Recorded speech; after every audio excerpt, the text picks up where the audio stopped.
What if modern human beings are, relative to our ancestors and other creatures who share the earth with us, effectively insane? By modern, I mean the past several thousand years. We are a peculiar species for sure, with our languages and arts and religions. No doubt human fundamental technologies such as writing and logic and mathematics are upgrades to intelligence and planning, but at what cost have they come to us?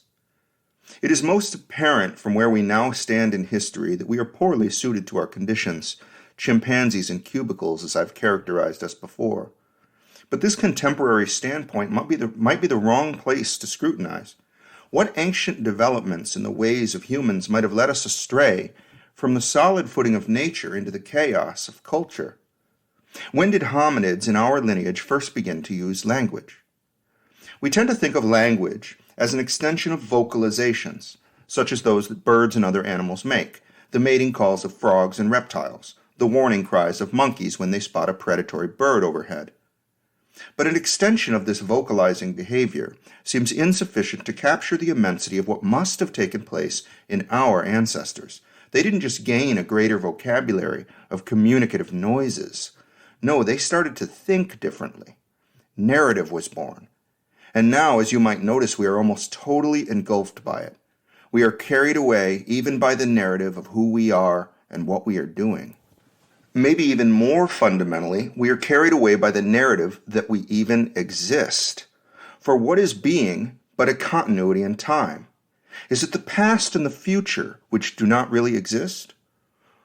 Or what if the real fiction is the present moment? I've shared before from Julian Jaynes' book, The Origins of Human Consciousness and the Breakdown of the Bicameral Mind. Well, a recent conversation I had with a colleague got me thinking. To kick things off, I'll read a bit from the book. Jaynes writes, quote, "The characters of the Iliad do not sit down and think out what to do. They have no conscious minds such as we say we have, and certainly no introspections. It is impossible for us, with our subjectivity, to appreciate what it was like. When Agamemnon, king of men, robs Achilles of his mistress, it is a god that grasps Achilles by his yellow hair and warns him not to strike Agamemnon. It is a god who then rises out of the gray sea and consoles him in his tears of wrath on the beach by his black ships, a god who whispers low to Helen to sweep her heart with homesick longing, a god who hides Paris in a mist in front of the attacking Menelaus, a god who tells Glaucus to take bronze for gold, a god who leads the armies into battle, who speaks to each soldier at the turning points, who debates and teaches Hector what he must do, who urges the soldiers on, or defeats them by casting them in spells, or drawing mists over their visual fields. It is the gods who start quarrels among men that really cause the war, and then plan its strategy. It is one god who makes Achilles promise not to go into battle, another who urges him to go, and another who then clothes him in a golden fire, reaching up to heaven, and screams through his throat across the bloodied trench at the Trojans, rousing them to ungovernable panic. In fact, the gods take the place of consciousness. The beginnings of action are not in conscious plans, reasons, and motives. They are in the actions and speeches of gods. To another, a man seems to be the cause of his own behavior, but not to the man himself. When, toward the end of the war, Achilles reminds Agamemnon of how he robbed him of his mistress, the king of men declares, "Not I was the cause of this act, but Zeus, and my portion, and the Erinyes who walk in darkness, they it was, in the assembly put wild Ate upon me on that day, when I arbitrarily took Achilles' prize from him. So what could I do? Gods always have their way." And that this was no particular fiction of Agamemnon's to evade responsibility, is clear in that this explanation is fully accepted by Achilles. For Achilles also is obedient to the gods. Scholars who, in commenting on this passage, say that Agamemnon's behavior has become alien to his ego, do not go nearly far enough, for the question is indeed, what is the psychology of the Iliadic hero? And I am saying that he did not have any ego whatever, unquote. Before I comment, I'll skip forward just a bit and add one more passage. Jaynes writes, quote, "Who then were these gods that pushed men about like robots and sang epics through their lips? They were voices whose speech and directions could be as distinctly heard by the Iliadic heroes as voices are heard by certain epileptic and schizophrenic patients, or just as Joan of Arc heard her voices. The gods were organizations of the central nervous system and can be regarded as personae in the sense of poignant consistencies through time, amalgams of parental or admonitory images. The god is a part of the man, and quite consistent with this conception is that the fact that the gods never step outside of natural laws." Unquote. In his book on the hypothesis of the bicameral mind, Julian Jaynes expresses several discriminable premises, which are exemplified in the passage above. He explicitly claims that subjectivity or phenomenal consciousness is a modern post-lingual development which was not present in Homer or his contemporaries. He's not conducting a literary criticism as he talks about the writing of Homer.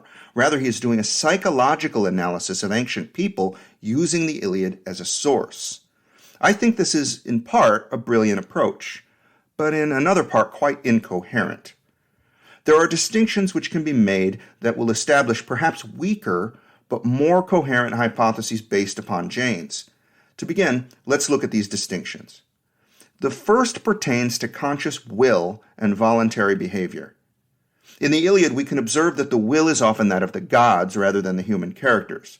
The gods take direct action in many instances, and in other cases, the gods give direction to the human characters. In the latter instances, Jaynes would say that these directions are heard by the humans and obeyed. Proof of this is here, for example, when Jaynes says, quote, "The gods are what we now call hallucinations. Usually they are only seen and heard by the particular heroes they are speaking to." Unquote.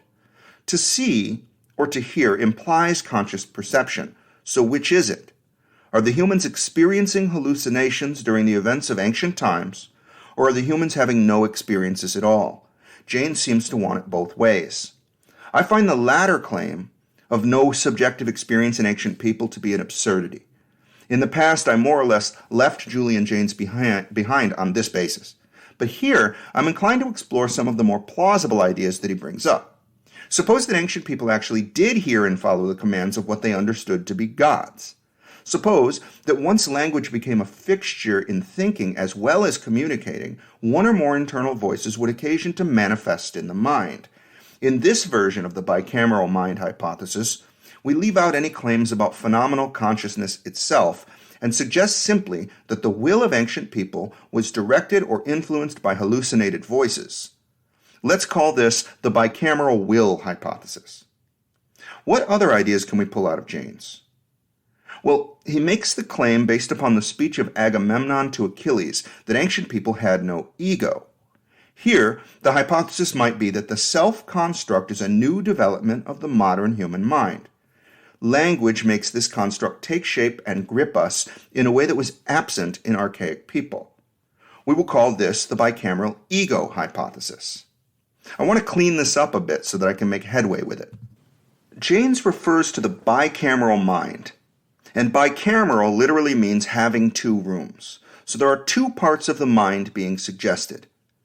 It is evident in later sections of his book that Jaynes means something like a part which speaks and wills and another part which hears and obeys. In general, this might map onto an input system and an output system, or a sensory system and a motor system. That's not really what Jaynes describes, but it makes sense to me.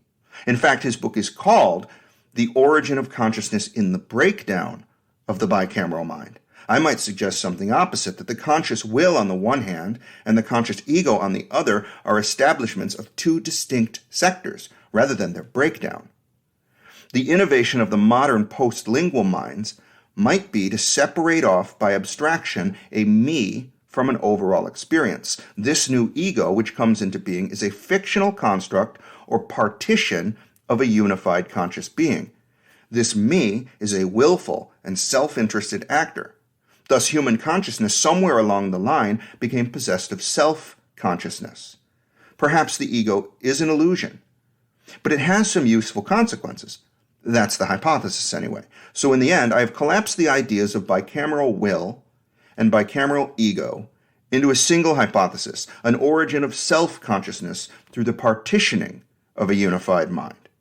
This enables the production of narratives, the capacity for logic and mathematics, and the creation of true technological advancements. But there's a downside, and it's a doozy. Before we look into that, though, let's take a look at situations in which people hear voices. In his book Hallucinations, Oliver Sacks has a chapter on hearing voices. In it he writes, quote, "Talking to oneself is basic to human beings, for we are a linguistic species.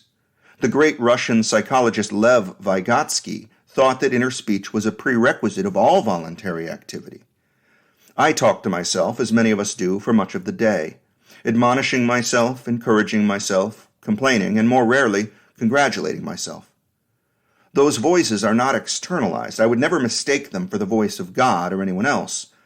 But when I was in danger once trying to descend a mountain with a badly injured leg, I heard an inner voice that was wholly unlike my normal babble of inner speech. I had a great struggle crossing a stream with a buckled and dislocating knee. The effort left me stunned, motionless for a couple of minutes, and then a delicious languor came over me, and I thought to myself, why not rest here? A nap, maybe?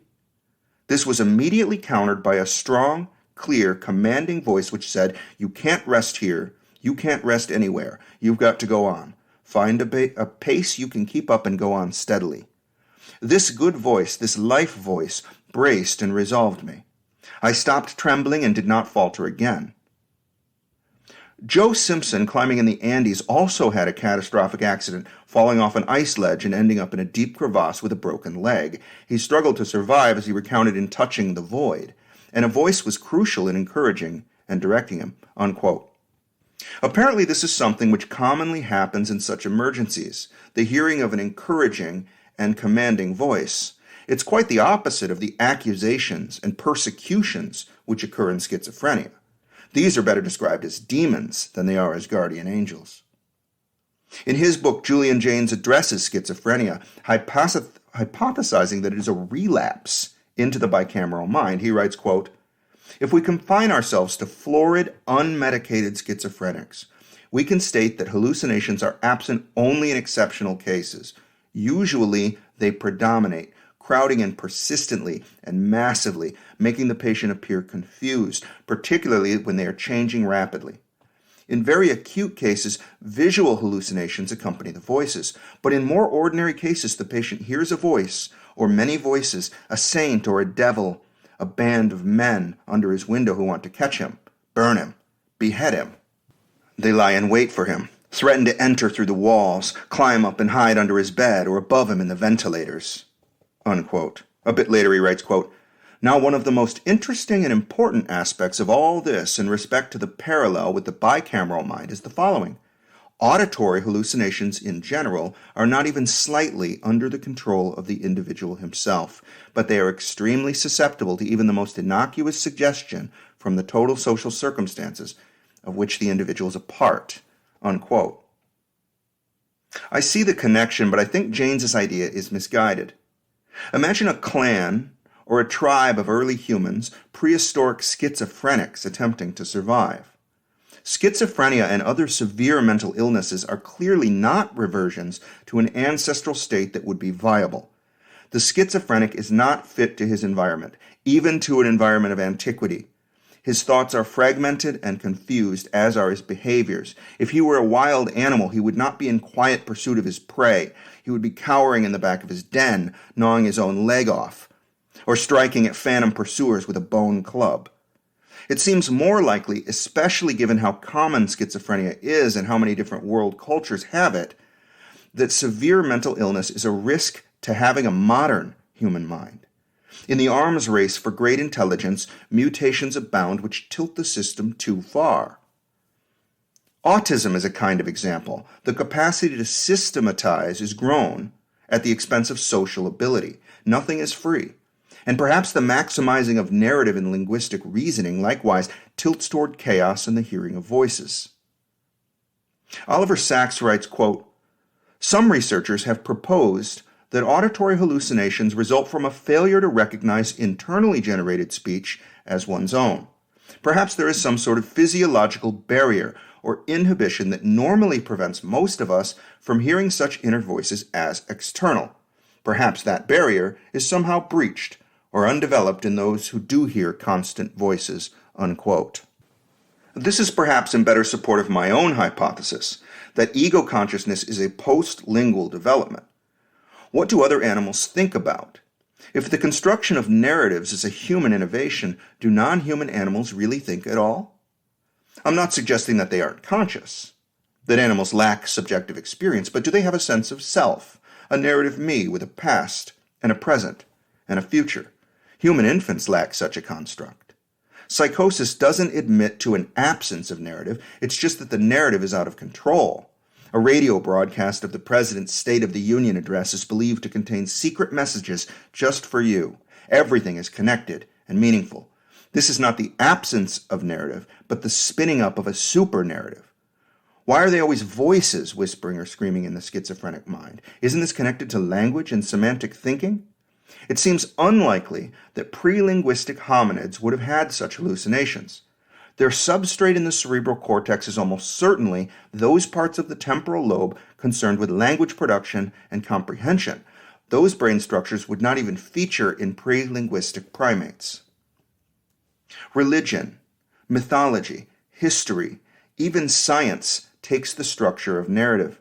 Statements of logic, if this, then that, even these are little narratives, cause and effect, the very basis of story.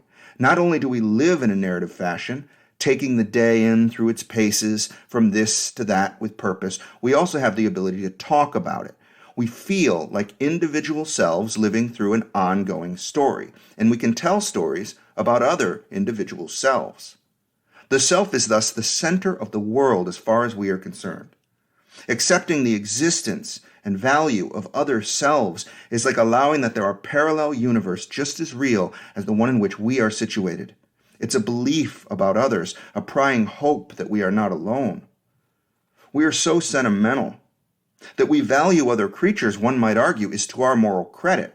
But notice how we value inanimate objects. This isn't just a book. This is my personal copy.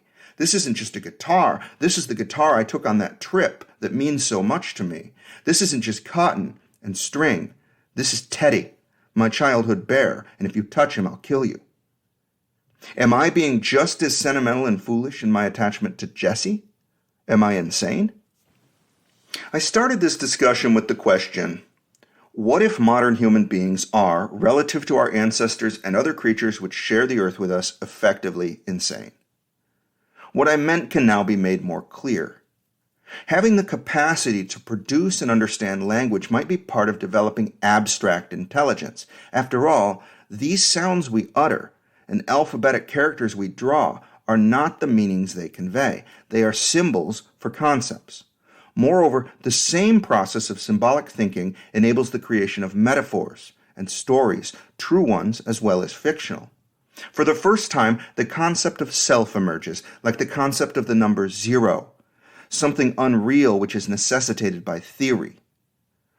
A wild beast is not hungry in the subjective sense. There is no I beast which this can be said of. Rather, in the present consciousness of the creature, there is hunger, which is nothing more than the wanting of a meal. We can suppose that the beast is conscious and is thusly motivated to act according to its evolved nature. It is perfectly sane. But what of us, modern men and women? We understand ourselves to be responsible for our actions and even for our thoughts. We have a niggling conscience. We are always wondering why. I've spoken before of the apparent connection between ego consciousness and anxiety. The beast is not thinking about itself. It has no such concept to contend with. It cannot even recognize itself in a mirror. To the beast, there is a world of perception and action, nothing more, no implicated I. The construction of a self brings along with it tremendous power, but it is in the end nothing real to be picked out of the material world. Under sufficient stress, the construct will not hold together, and all manner of madness arrives. We humans are perhaps the immiserated descendants, fallen from a selfless garden with the sour taste of good and evil, ever present on our modern lips.